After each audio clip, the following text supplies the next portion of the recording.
வணக்கம். கதையும் கட்டுரையுமிலிருந்து அன்னபூரணி. இன்னைக்கு எடுத்துகிட்டு வந்திருக்க கதை திரு பாவண்ணன் அவர்களுடைய வத்திக்குச்சி கோபுரம் என்ற சிறுகதையை சொல்கிறதுக்கு. நாஸ்டாலஜியா, அதுதான் இந்த கதையினுடைய முக்கியமான ஒரு விஷயம். நம்ம கேள்விப்படுற, நம்ம அனுபவப்படுற விஷயங்களை திரும்பவும் அசை போடுவது, அந்த மாதிரியான ஒரு அற்புதமான கதையை இவர் எழுதியிருக்காரு. கதையை வாசிக்கிறேன், கேளுங்க. அங்கே பாருடா, அந்த நந்தியாவட்ட மரம், பச்சை பெயிண்ட் அடித்த வீடு, அதுதான் கல்யாணராமன் சாரோட வீடு. அவர் சொன்ன அடையாளமும் அதுவாக தான் இருக்கும்.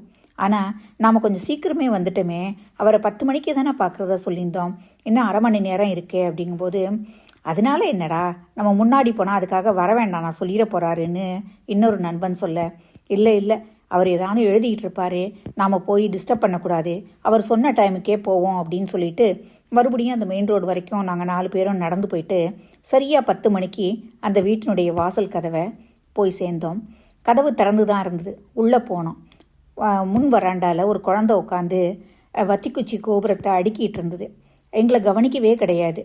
அப்போ அவங்க உள்ளே இருந்து வந்த அவங்களுடைய மனைவியாக தான் இருக்கணும். அவங்க வந்தவங்க என்ன வேணும்னு கேட்க, இந்த மாதிரி சாரை பார்க்குறதுக்கு இன்றைக்கி 10 மணிக்கு டைம் வாங்கியிருக்கோன்னு சொல்லும்போது, உள்ளே தான் இருக்கார், கொஞ்சம் நேரம் வெயிட் பண்ணுங்கள், சொல்லிட்டு வரேன்னு உள்ளே போனவங்க திரும்பி வந்து, சார் வருவார், இங்கே உட்காருங்கன்னு சொல்லிட்டு பொண்ணுக்கிட்ட, அழகாக அடிக்கிட்டியேம்மா அப்படிங்கும்போது, ஆமாம்மா, ஒரு குச்சி கூட இந்த பக்கம் அந்த பக்கம் போகலை, எவ்வளோ அழகாக இருக்குன்னு பாரு அப்படின்னு சொல்லிகிட்டு இருக்கும்போதே கல்யாணராமன் வந்து அந்த பொண்ணோட அடுக்கி வச்சுருந்த வத்திக்குச்சி கோபுரத்தை பார்த்துட்டு, ரொம்ப அழகாக பண்ணியிருக்கம்மான்னு தன்னோட செல்ஃபோனில் ஃபோட்டோ எடுக்க ஆரம்பித்தார். எடுத்துகிட்டு எங்களை பார்த்தவர், வாங்கன்னு சொல்லிட்டு, வாங்க நம்ம அப்படி மர நிழலில் உட்காந்து முன்னாடி பேசுவோம், யாரோட டிஸ்டர்பன்ஸும் இல்லாமன்னு சொல்லிட்டு 4 சேர் அவரே கையில் எடுத்துக்கிட்டு முன்னாடி வந்தார். நாங்களும் அதை கையில் வாங்கிட்டு சேரை வந்து மர நிழலில் போட்டு எல்லாரும் உட்காந்து பேச ஆரம்பித்தோம்.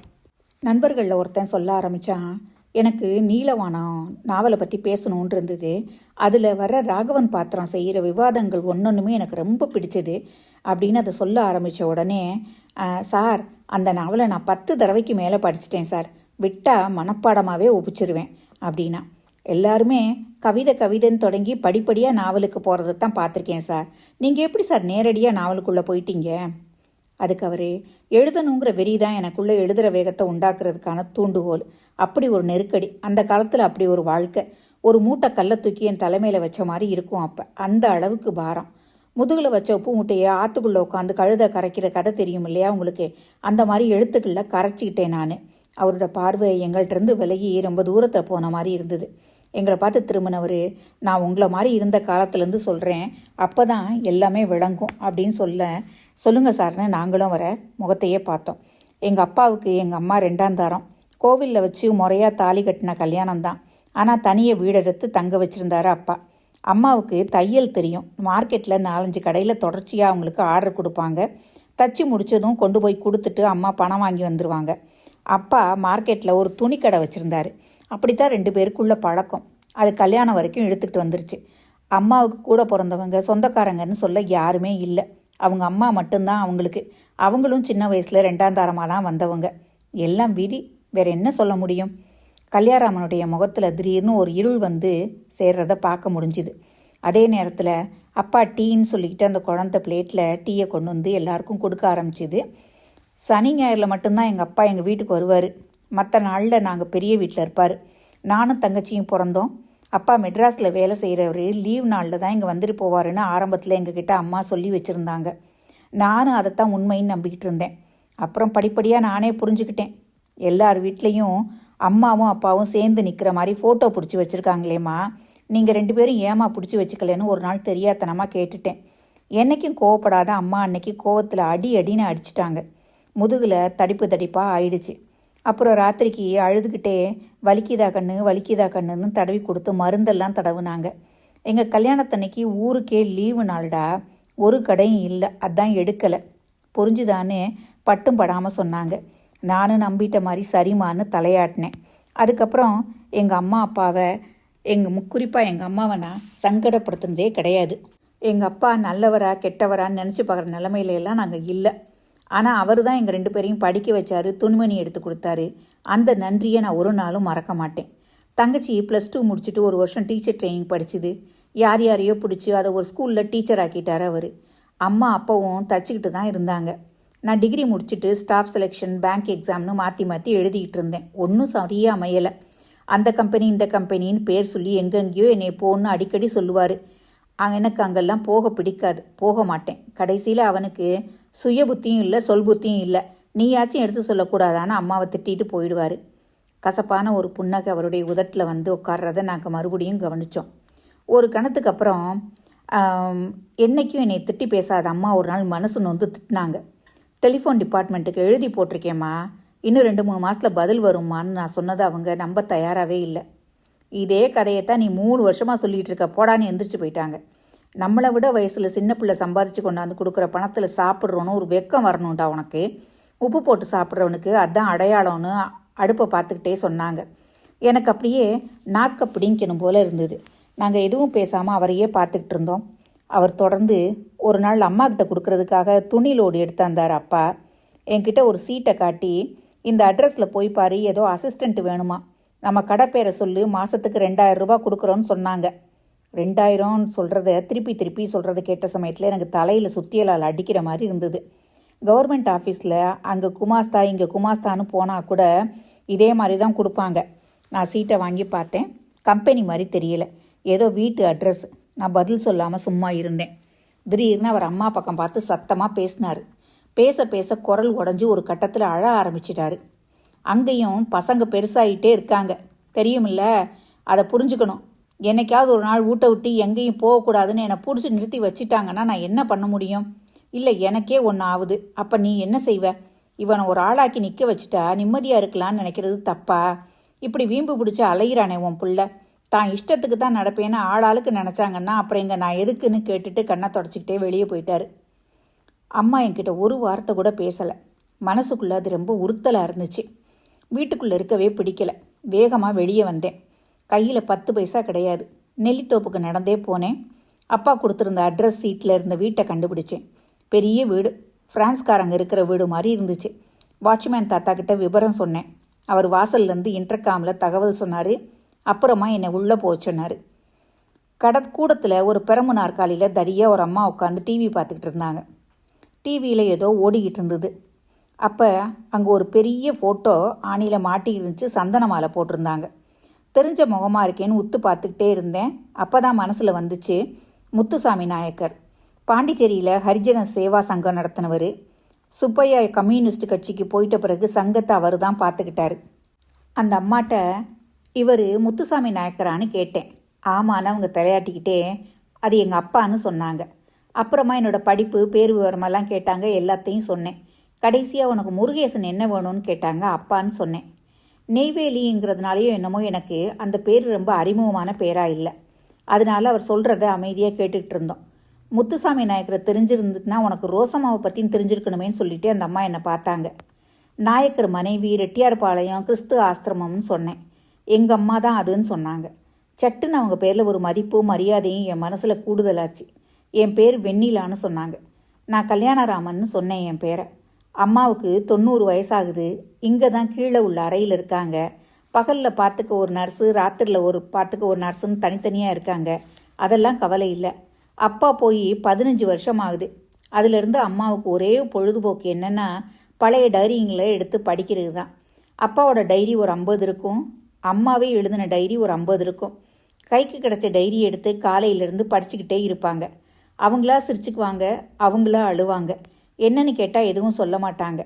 படித்து அந்த பழைய காலத்தை அவங்க மறுபடியும் மனசுக்குள்ளே உண்டாக்கிக்கிறாங்கன்னு நினைக்கிறேன். அவங்க இந்த காலத்துக்கே வர விரும்பலை.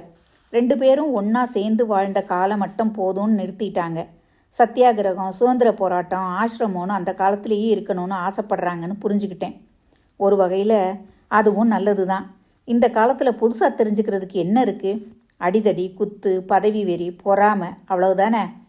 கல்யாணராமருடைய குரலில் ஒரு வித உற்சாகம் வந்து இருக்கிறத என்னால் புரிஞ்சுக்க முடிஞ்சுது. இந்த 10 வருஷத்தில் அம்மாவுக்கு 3 தரம் ஆப்ரேஷன் நடந்துட்டு மேக்சிமம் கண் பார்வை போயிட்டுது. லென்ஸ் வைக்கலான்னா இந்த வயசுக்கு தாங்காதுன்னு சொல்லிட்டாரு டாக்டரு. அம்மாவால் படிக்காமல் இருக்க முடியல. பார்வை குறையுதுன்னு சொன்னதுமே லென்ஸ் வச்சு படிக்க பழகிட்டாங்க. ஆனால் அது ஆபத்துன்னு சொல்கிறாரு டாக்டர். கண்ணில் துணியை கட்டிக்கிட்டு கொஞ்ச நாள் எதையும் பார்க்காம இருக்கிறது நல்லதுன்னு சொன்னார் அவர். இப்போ ஒரு 10 நாளாக அம்மா கிட்ட டைரிங்களை கொடுக்கறதில்ல. அலமாரியில் வச்சு பூட்டிட்டோம். ஆஃபீஸ் டைம் மாதிரி 10 to 6 அம்மாவுக்கு நீங்கள் டைரி படிக்கணும், சிம்பிள், அவ்வளவுதான். லஞ்ச் நீங்கள் இங்கேயே சாப்பிட்டுக்கலான்னு சொன்னாங்க. பிறகு வாங்க அம்மாவை பார்க்கலான்னு உள்ளே கூப்பிட்டு போனாங்க. வதங்கி போன பூசணி கொடி மாதிரி ஒரு ஈஸி சேரில் படுத்திருந்தாங்க ரோசம்மா. ஒரு காட்டன் நைட்டி, மடியில் ஒரு சின்ன துண்டு, அவ்வளவுதான். பக்கத்தில் ஒரு நர்ஸு பொண்ணு இருந்தா. வெண்ணிலா மேடம் என்னை ரோசம்மா முன்னால் நிறுத்தி டைரி படித்து காட்ட ஒரு தம்பி வந்திருக்காரு, உன்னை பற்றியும் அப்பாவை பற்றியும் நல்லா தெரிஞ்சு வச்சுருக்காருன்னு சொன்னாங்க. அப்படியே மெதுவாக தலையை நிமித்தி உட்காந்தாங்க ரோசம்மா. 2 கைகளையும் நீட்டினாங்க. உங்களை தான் தேடுறாங்கன்னு என்கிட்ட சொன்னாங்க அவங்க. கையை பிடிச்சிக்கிட்டேன். நான் கையை நீட்டி அவங்க கையை பிடிச்ச உடனே ஈரமணலில் கையை வச்ச மாதிரி எனக்கு சிலுத்து போச்சு. அவங்க மெதுவாக உன் பேர் என்ன ராஜான்னு கேட்டாங்க. அந்த குரலை கேட்கும்போது என்னமோ நெஞ்சையே அடைக்கிற மாதிரி இருந்தது. நான் பேரை சொன்னதும் 2-3 தரம் அதையே திருப்பி திருப்பி சொன்னாங்க. சரிம்மா, நாளையிலேருந்து வருவார் சரியானு எழுந்திருந்தாங்க வெண்ணிலா மேடம். நாளைக்கு வரைக்கும் எதுக்கு மேடம் தள்ளி போடணும், இப்போவே ஆரம்பிச்சிடலாம் மேடம். வீட்டில் போய் என்ன செய்ய போகிறேன், சாயங்காலம் வரைக்கும் படிச்சுட்டு போகிறேன்னு சொன்னேன். அவங்களுக்கு ஒரே ஆச்சரியம். அம்மா, அவர் இப்போவே ஆரம்பிக்கிறாராம், படிக்க சொல்லட்டுமா அப்படின்னு கேட்க அழகாக சிரிச்சுக்கிட்டே சரின்னு தலையாட்டினாங்க. அலமாரியை திறந்து கைக்கு கிடச்ச ஒரு டைரி எடுத்து கொடுத்தாங்க. 1947 டைரி. நானும் அதை புரட்டி தோராயமாக ஒரு பக்கத்துலேருந்து படிக்க ஆரம்பித்தேன். படிக்கத்தான் ரோசம்மா அந்த பழைய டைரிங்களை ஏன் திரும்ப திரும்ப படிக்கிறாங்கன்னு புரிஞ்சுக்கிட்டேன். உண்மையிலேயே அந்த பழைய காலம் கண் முன்னால் விரிஞ்சுது. சாயங்காலம் கிளம்புற சமயத்தில் என்னை பக்கத்தில் கூப்பிட்டு கையை பிடிச்சி காட் பிளஸ் யூ மை சைல்டுன்னு சொன்னாங்க. ஏன்னு தெரியல, என் கண்ணெல்லாம் கலங்கி போயிடுச்சு. ஆனால் இந்த காட்சியை கற்பனை செய்ய எங்களால் முடிஞ்சுது அவர் சொல்லி முடித்த உடனே. எங்களுடைய கேள்விகளோ சந்தேகங்களோ அவருடைய பேச்சினுடைய ஓட்டத்தை தடுத்துருமோன்னு அஞ்சி பேசாமல் அவர் சொல்கிறத மட்டும் கேட்டுக்கிட்டு இருந்தோம். டெலிஃபோன்ஸ்லேருந்து சீக்கிரமாக லெட்ரு வந்துடும்னு நினச்சேன்னா இன்னும் கொஞ்ச நாள் கழித்து வந்தால் போதும்னு நினைக்கிற அளவுக்கு அந்த வேலை எனக்கு ரொம்ப பிடிச்சிடுது. மாதம் சம்பளம் வாங்கிய அந்த அன்னைக்கு அப்பா எங்கள் வீட்டில் இருந்தார். இப்போ திருப்தி தானே உங்களுக்குன்னு மனசுக்குள்ளே நினச்சிக்கிட்டு நான் அவர் கையில் தான் அந்த பணத்தை கொடுத்தேன். அப்பா ஒரு நிமிஷம் என்னை நிமிர்ந்து பார்த்துட்டு சட்டுன்னு குனிஞ்சு தேம்பி அழ ஆரம்பிச்சிட்டாரு. எனக்கு உடம்பே நடுங்கி போச்சு. அப்பா உன்னை பாலும் குழியில் தள்ளிட்டாருன்னு நினைக்காத கல்யாணராமா. என் காலத்துக்குள்ளர நீ உன் காலில் நிற்கிறத பார்க்கணுன்னு தான் அப்பா நினச்சேன்.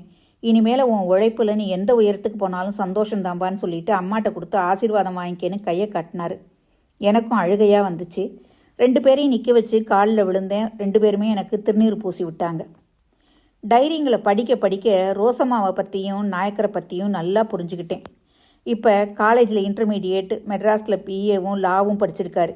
அப்போ தான் தற்செயலாக சைதாப்பேட்டையில் ஆயிரக்கணக்கில் செருப்பு தைக்கிற தொழில் செய்கிறவங்க கூடியிருந்த ஒரு கூட்டத்தில் காந்தி பேசுகிறத கேட்டிருக்காரு. எளிய மக்களுக்கான சேவை எந்த அளவுக்கு மகத்தானதுன்னு அன்னைக்கு அவருக்கு புரிஞ்சுது. அன்னையிலிருந்து அவர் கதருக்கு மாறிட்டார். அவர்கிட்ட வந்த 100க்கு 90 கேஸ் வாக்கிய தகராறு, வரப்பு தகராறு, சாதி தகராறு கேஸு, கந்து வட்டி கடனுக்கு நிலத்தை எழுதி வைக்கிற கேஸு, குடிபோதை கேஸு, இதையெல்லாம் அவங்களுக்கு பாதிக்கப்பட்டவங்களுக்கு அவங்க சாதகமாக பண்ணி கொடுத்தாரு. ஒரு நாள் அவங்க இருக்க இடத்துக்கே போய் வந்து வாங்க படிக்க கற்றுக்கங்கன்னு கூப்பிட்டாரு. மரத்தடியில் லாந்தர் விளக்கு வச்சுக்கிட்டு எழுத சொல்லி கொடுத்தாரு. அவருடைய ஆர்வம் இப்படித்தான் கொஞ்சம் கொஞ்சமாக வளர்ந்துச்சு. அந்த ஆர்வம் சுப்பையா ஹரிஜன சேவா சங்கத்துக்கிட்ட கொண்டு வந்து சேர்த்துது. அவர் செஞ்ச அதே வேலையை கிறிஸ்துவ ஆசிரமத்திலேருந்து செஞ்சவங்க ரோசம்மா. ஒருத்தவங்க செஞ்ச சேவை இன்னொருத்தவங்களுக்கு பிடிச்சிருந்தது. 2 பேருக்கும் மனசு ஒத்து போனதால 2 பேரும் கல்யாணம் செஞ்சுக்கிட்டாங்க. ஒரு இந்துவும் ஒரு கிறிஸ்துவ பொண்ணும் கல்யாணம் செஞ்சுக்கணுன்னா மதம் மாறணும்னு சொல்கிறதுண்டு. ஆனால் மதம் மாற்றத்துக்கு இடமில்லாமலே 2 பேரும் சேர்ந்து வாழ்ந்தாங்க. ஒரு டைரியில் நாயக்கர் தன்னோட சின்ன வயசு அனுபவங்கள் எழுதி வச்சுருந்தாரு. அவருடைய அப்பாவுக்கு அவங்க அம்மா 2ஆம் தாரம், அம்மாவுக்கு அம்மாவும் 2ஆம் தாரம். அவருக்கு ஒரு தங்கச்சி இருந்தது. அந்த பொண்ணை யாரோ ஒரு பிரான்ஸ்காரனுக்கு 2ஆம் தாரமாக கட்டி வச்சுருக்காரு அவங்க அப்பா. 10 காசு சம்பாதிக்க உனக்கு துப்பு இருக்கான்னு அவர் அப்பா அடித்த அடியில் தான் வெறுத்து போய் ஒரு அநாத ஆசிரமத்தில் வந்து சேர்ந்து படிக்க ஆரம்பிக்கிறாரு. அந்த இடத்த படிக்கும்போது மனசே உருகி போச்சு. ஒரு நிமிஷம் கலங்கி நின்று யோசிக்கிற சமயத்தில் அவர் வாழ்க்கையும் என் வாழ்க்கையும் ஒன்று போலவே இருக்குதுன்னு தோணுச்சு. அவருடைய தொடர்ச்சி தான் நானோன்னு கூட எனக்கு ஒரு எண்ணம் வந்துச்சு. அந்த டைரிகள் மீது ரொம்ப ஈர்ப்பு வர்றதுக்கு இதுவும் ஒரு காரணம். மத்தியான சாப்பாட்டுக்கு பிறகு ரோசம்மா ஒரு 2 மணி நேரம் தூங்குவாங்க. அந்த 2 மணி நேரமும் நான் மறுபடியும் வருஷ வாரியாக டைரிகளை படிக்க ஆரம்பித்தேன். 2 பேர் வாழ்க்கையும் என்னால் துல்லியமாக புரிஞ்சுக்க முடிஞ்சுது. ஒரு தரம் ஏதோ ஒரு டைரியை படிச்சுக்கிட்டு இருந்தேன். அது அவர் ஜெயிலில் எழுதின டைரி. அவர் ஜெயிலில் இருந்த சமயத்தில் ரோசம்மா கர்ப்பிணியாக இருந்திருப்பாங்க போல. ஒவ்வொரு நாள் பற்றியும் குறிப்புலையும் அவங்கள பற்றி 2 வரி இருந்தது. அதை நான் படிச்சுட்டு போகும்போது திடீர்னு ரோசம்மா ஏதோ பதில் சொல்கிற மாதிரி இருந்தது. முதல்ல அது என்னோட கற்பனையோன்னு தான் நினச்சேன். ஆனால் ஒரு நாள் ரொம்ப கவனமாக அவங்க உதடுகளை பார்க்கும்போது சாம்னு சொல்கிற மாதிரி இருந்தது. முதல்ல எனக்கு புரியலை சாம் என்னன்னு. அப்புறம்தான் அவருடைய டைரியில் ஒவ்வொரு இடத்துலையும் டியர் சாம்னு அவங்க எழுதுறது அவருக்கு வச்ச செல்ல பேருன்றது எனக்கு புரிபட ஆரம்பிச்சுது. கிட்டத்தட்ட 6 மாதம் ரோசம்மா வீட்டுக்கு தினமும் போய்கிட்டு இருந்தேன். 2 பேரோட வாழ்க்கையும் என் கண்ணு முன்னால் நடக்கிற மாதிரி இருந்தது. என்னவோ ஒரு பெரிய வரலாற்றையே தெரிஞ்சுக்கிட்ட மாதிரியான அனுபவம். ஒரு நாள் வழக்கம் போல் டைரி படிக்க அவங்க வீட்டுக்கு போயிருந்த போது வீட்டில் யாருமே இல்லை. வேலைக்காரங்க சொன்னாங்க அம்மாவுக்கு வலிக்கு விழுந்து கீழே விழுந்து அடிபட்டு போயிட்டாங்க, ஹாஸ்பிட்டலில் அட்மிட் பண்ணியிருக்காங்கன்னு. ஹாஸ்பிட்டலுக்கு ஓடுனேன். அங்கே வெண்ணிலா மேடம் தான் இருந்தாங்க. நைட்டு வர வேண்டிய நர்ஸு லேட்டாக வரும்போது அவங்கள யாரையும் தொந்தரவு பண்ண வேண்டாம்னு அம்மாவாக எந்திரிச்சு பாத்ரூம் போயிருக்காங்க. அப்போ கதவில் இடிச்சிக்கிட்டு கீழே விழுந்ததில் எல்லா இடத்துலையும் காயம், மண்டையில் சரியான அடி, ஐசியூவில் நினைவு இல்லாமல் இருக்காங்கன்னு சொல்லி என்னை அவங்க கணவர் தான் கூட்டிகிட்டு போய் காமிச்சார். எல்லா இடங்கள்லையும் டியூப்பு பொருத்தப்பட்டிருந்தது. இப்படியே அவங்க இருக்கட்டும் 2 வாரம் பார்ப்போன்னு ஹாஸ்பிட்டலில் சொல்லும்போது ஹாஸ்பிட்டலில் வச்சுக்க வேண்டாம்னு சொல்லிட்டு அதே செட்டப்பை வீட்டில் வச்சு கொண்டு வந்து வீட்டில் வச்சுருந்தாங்க. நான் தான் ஆரம்பித்தேன், இவங்களுக்கு உணர்வுகள் இருக்குது, அதனால் நம்ம படிக்க அவங்களுக்கு ஞாபகங்கள் திரும்புறதுக்கான வாய்ப்பு இருக்குது அப்படின்னு சொல்லி டைரியை படிக்க ஆரம்பித்தேன். இதுக்கு டாக்டரும் ஒத்துழைப்பு கொடுத்தாரு. தினமும் நான் படிச்சுக்கிட்டு இருக்க கிட்டத்தட்ட ஒரு 2 வாரத்தின் முடிவில் மறுநாள் படிக்கிறதுக்காக உள்ளே போகிறேன். அந்த அம்மாவுடைய காலம் முடிஞ்சு போயிடுச்சு. அந்த அம்மாவை பெட்டியில் வச்சு பாதிரியார்கள்லாம் வந்து அவங்க சமயத்தின்படி எல்லா வேலையும் நடக்க ஆரம்பிச்சுது. அப்போ வெண்ணிலா மேடம் என்னை கூப்பிட்டு அம்மாவோட டைரியெல்லாம் எடுத்துகிட்டு வந்தாங்க. எனக்கு பக்குன்னுச்சு. நான் நினச்சிக்கிட்டு இருந்தேன் அம்மாவை காலம் முடிஞ்ச பிற்பாடு வெண்ணிலா மேடத்திட்ட கேட்டு அந்த டைரியெல்லாம் நம்ம எடுத்துகிட்டு வந்துடலான்னு.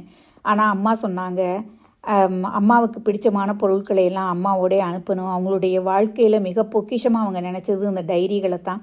எல்லாத்தையும் எடுத்துகிட்டு வந்தாங்க. ஒரு பேச்சு பேசாமல் எல்லா டைரியும் கொண்டு போய் அம்மாவுடைய பாக்ஸுக்குள்ளே வரிசையாக அடுக்கணும். அழகாக அதையும் வச்சு அவங்க கல்லறையில் வச்சு மூடிட்டாங்க. அதுக்கப்புறம் அவங்களுடைய வாழ்க்கை எனக்கு மிகப்பெரிய மனசுக்குள்ளே போய்கிட்டே இருந்தது. அவங்கள பற்றி எழுதணும் அப்படின்னு நினச்சி முதல்ல நாயக்கர் பற்றி தனியே ஒன்றாவும், ரோசம்மா பற்றி தனியாகவும், அப்புறம் அவங்க 2 பேரை பற்றியுமா 3 இது எழுதின பிற்பாடு எனக்கே திருப்தி இல்லாதனால 3ஐயுமே கிழிச்சு போட்டுட்டேன். இந்த சமயத்தில் என் வாழ்க்கையிலையும் நிறைய நடந்து போயிடுச்சு. எனக்கு தங்கச்சி அவள் கூட வேலை பார்த்த ஒரு கிறிஸ்துவ பையனை கல்யாணம் பண்ணிக்கிட்டு அவள் போயிட்டா. அப்பாவுக்கு ஹார்ட்டில் ப்ராப்ளம் கிட்டத்தட்ட 1 வருஷம் காணும் வீட்லேயும் அல்லாடிட்டு அவருடைய கதை முடிஞ்சு போச்சு. அம்மாவுக்கு சுகர் ரொம்ப ஜாஸ்தி ஆகிட்டதுனால கால் ரொம்ப வீங்கி போச்சு. காலை கண்டிப்பாக எடுக்கணும்னு டாக்டர் சொல்லிட்டாரு. நான் பார்த்துக்கிறேம்மான்னு எவ்வளவோ சொன்னால் கூட இல்லை, எனக்கு காலெல்லாம் எடுக்க வேணாம், வீட்டுக்கு கூட்டிகிட்டு போகணும் ஒரே பிடிவாதம். வீட்டுக்கு கூட்டிகிட்டு வந்த 3ஆவது நாள் அம்மா தன்னைத்தானே மாற்றிக்கிட்டாங்க. இப்படி எல்லா கஷ்டங்களும் கவலைகளும் என்னை சுற்றி நடந்துக்கிட்டு இருந்த சமயத்தில் எனக்கு டெலிஃபோன்ஸில் இருந்து மிக ஆறுதலாக ஒரு வேலையும் கிடச்சிது. அந்த வேலையில் சேர்ந்து ஒரு 3 மாதத்துக்கு என்னையை நானே கரைச்சிக்கிட்ட பிற்பாடு மறுபடியும் இந்த நாவல் அந்த கதை எழுதக்கூடிய எண்ணம் தலையை தூக்கிட்டே இருந்தது. மறுபடியும் நான் அதை ஆரம்பித்தேன்.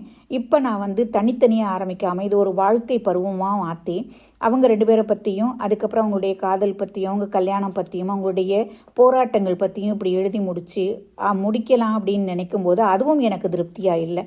சரி, இதெல்லாம் நமக்கு சரியாக வராதுன்னு தூக்கி கடாசிட்டு வேலையில் இருக்கும்போது தான் என்னுடைய மனைவி பரமேஸ்வரியை என்னோட 40 வயசில் தான் கல்யாணம் பண்ணிக்கிட்டேன். என்னோட டெலிஃபோன்ஸில் வேலை செஞ்சவங்க ஒரு நாள் நான் இல்லாத நேரத்தில் இந்த கையெழுத்து பிரதியெல்லாம் படிச்சுட்டு என்னங்க இது, நீங்கள் கதையெல்லாம் எழுதுவீங்களான்னு கேட்டாங்க. நான் இல்லையேன்னு சொன்னேன். அப்போ இது என்னன்னு கையெழுத்து பிரதியை கேட்டாங்க. நான் நடந்த இதெல்லாம் அவங்க கிட்ட சொன்னேன். அவங்க வரலாறு முழுசாக தெரியாமல் அவங்கள பற்றி நீங்கள் எப்படி எழுத முடியும்னு கேட்டாங்க. அதனால தான் பாதியில் நிறுத்திட்டேன்னு சொன்னேன். வரலாறாத்தான் நீங்கள் எழுத முடியாதே தவிர நாவலாக நீங்கள் எழுதலான்னு அவங்க சொன்னாங்க. தெரிஞ்ச வரலாறுங்கிறது ஒரு உண்மை, ஆண்டனாவை திருப்பி சேட்டலைட் பக்கமாக வைக்கிற மாதிரி அந்த உண்மையை அதை விட பெரிய உண்மையை நோக்கி இழுத்துட்டு போனால் போதும், உங்கள் கற்பனையால் அது முடியும்னு சொன்னாங்க. எவ்வளவோ பெரிய விஷயத்தை ரொம்ப அசால்ட்டாக சொன்ன மாதிரி இருந்தது. எல்லாத்தையும் எடுத்து வீசிட்டு மறுபடியும் எழுத ஆரம்பித்தேன். அந்த மாதிரி 4 முறை எடுத்து வீசியிருக்கேன். 5ஆவதாக தொடங்கி எழுத முடிச்சது தான் இந்த கன்னி நிலம், வசந்தத்தை தேடி, கூடடையும் பறவைகள் நாவல்கள். இதை தனித்தனியாகவும் படிக்கலாம், சேர்ந்தும் படிக்கலாம். வாசகர்கள் எப்படியோ அதுக்கு ரோசம்மா ட்ரையாலஜின்னு பேர் கொடுத்துட்டாங்க. சொல்லி அந்த பேரே இப்போ நிலச்சி போச்சு. நாங்கள் எல்லாருமே உணர்ச்சி வசப்பட்ட நிலையில் உட்காந்துருந்தோம். வார்த்தைகளே வரல. பல நிமிஷங்கள் கல்யாணராமனையே வெறிச்சு பார்த்துக்கிட்டு இருந்தோம். திடீர்னு எதையோ பேச நினச்சவனா, இந்த அளவுக்கு சிறந்த நாவல்களாக வரும்னு நீங்கள் இதை எழுதுகிற காலத்தில் நினச்சிங்களா சார்னு கேட்டேன். கல்யாணராமன் சிரிச்சுக்கிட்டே, சிறப்பாக எழுதணுன்றது மட்டும்தான் என்னோடய எண்ணமாக இருந்துச்சு.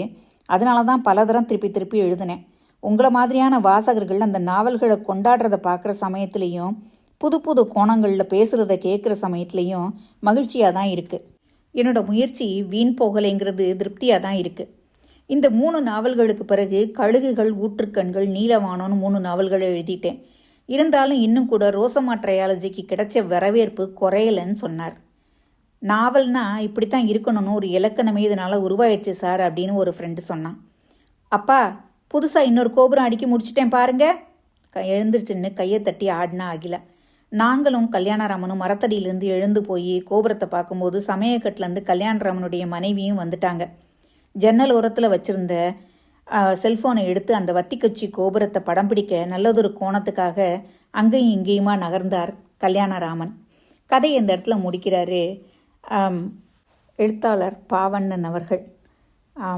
எல்லாருக்குமே இந்த மாதிரியான ஒரு பழைய ஞாபகங்களை கிளறி பார்க்குற ஒரு சந்தோஷம் எல்லாருக்குமே இருக்கும்.